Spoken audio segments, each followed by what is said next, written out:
नमस्ते दोस्तों। मुझे बहुत ज़्यादा फ़ोन कॉल्स आ रहे हैं, मीडिया के भी और मेरे शुभचिंतकों के भी। सबसे पहले तो I am safe, I am perfectly fine.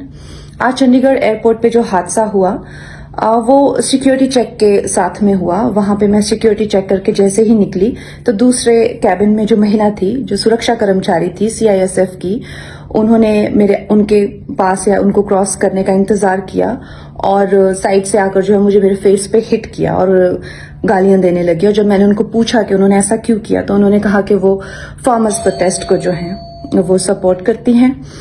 और I am safe but my concern is कि जो आतंकवाद और उग्रवाद पंजाब में बढ़ रहा है, how do we handle that?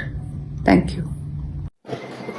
Kangana Ranaut এয়ারপোর্টে তাকে থাপ্পড় দেওয়ায় তিনি তার ভেরিফাইড পেজ থেকে জানায় যে ওনাকে অনেকে কল দিচ্ছিল মিডিয়া থেকে, কাছের মানুষজন থেকে।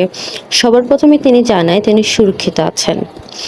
এয়ারপোর্ট থেকে যে হাতাহাতির ঘটনাটি ভাইরাল হয়েছে যে সিকিউরিটি গার্ডের সাথে, সেটি হলো সেখানে সিকিউরিটি চেক করে যখনই তিনি বের হয়েছিল তখন দ্বিতীয় কেবিনে যে মহিলা ছিল সুরক্ষা কর্মচারী সিআইএসএফসি, ওনাকে অতিক্রম করার অপেক্ষায় ছিল তিনি।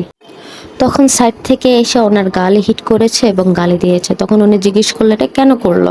কর্মচারী উত্তর দিল তিনি ফার্মার প্রোটেস্টেড সাপোর্ট করে। কাঙ্গনা রানাউত আরও জানায় যে আতঙ্ক এবং উগ্রতা পাঞ্জাবে পড়তেছে সেটা কিভাবে সামলাবে।